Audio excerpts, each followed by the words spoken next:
Hi, I'm Ashley, and I am the Child and Family ADHD specific therapist.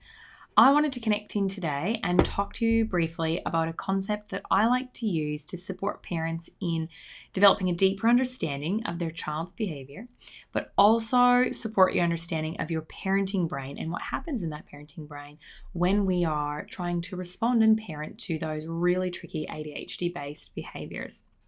So, this is called the hand model of the brain, which comes from Siegel, and the concept is called flip your lid. So, it's the idea that your hand can also mimic the different parts of your brain. So, starting with your brain stem and the thumb here, when folded over, that's your limbic system, where your emotion center of the brain, where sensory information gets processed and taken in.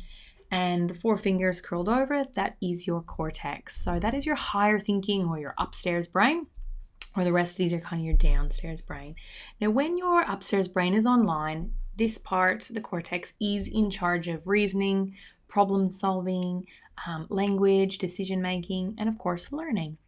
Now, when our brains are working in harmony and we're all regulated, and of course the emotion center of the brain and the brainstem, these work together to support arousal in the body and support whether or not we move into fight or flight or freeze-based behaviors. Now, when this is all working collaboratively and in harmony, we're regulated, we're calm, we're able to access that higher thinking. Now, when something happens to us in our environment, it can trigger an emotional response, a shame response. Maybe there's sensory information that can be coming from the environment that activates and sends signals to our nervous system, which then communicates to those lower parts of the brain. Or it could even be an internal trigger, such as the inflammation from food insensitivities or feeling unwell. And all of that then leads to us flipping our lids. So our emotion brain and brainstem go, things aren't okay. So we might need to activate some hyperarousal, or we might need to move into fight or flight or freeze, which we know are those survival-based emotional responses or nervous system responses.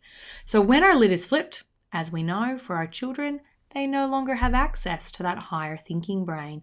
They don't have access to problem solving, to previously learned strategies for how to regulate, for learning. That's all gone. It's offline. Same with us as parents' brain. When our lid is flipped, we become dysregulated and we're just operating from that emotion center of the brain, or even those brainstem responses of fight or flight. So if we're flipped our lids as parents, it's very hard for us then to be attuned, connected in, or engage in really reflective, responsive, conscious parenting.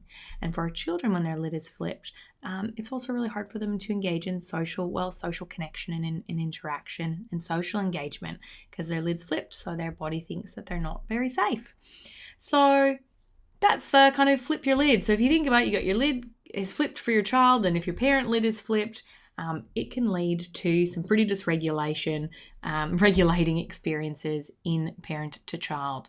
So if you want to hear more about what to do with your flipped lid and how to support your child to become regulated as well as yourself, please tune in and check out the ADHD Thrive Jumpstart for Parenting program, which talks and dives much more into this reflective ADHD specific parenting.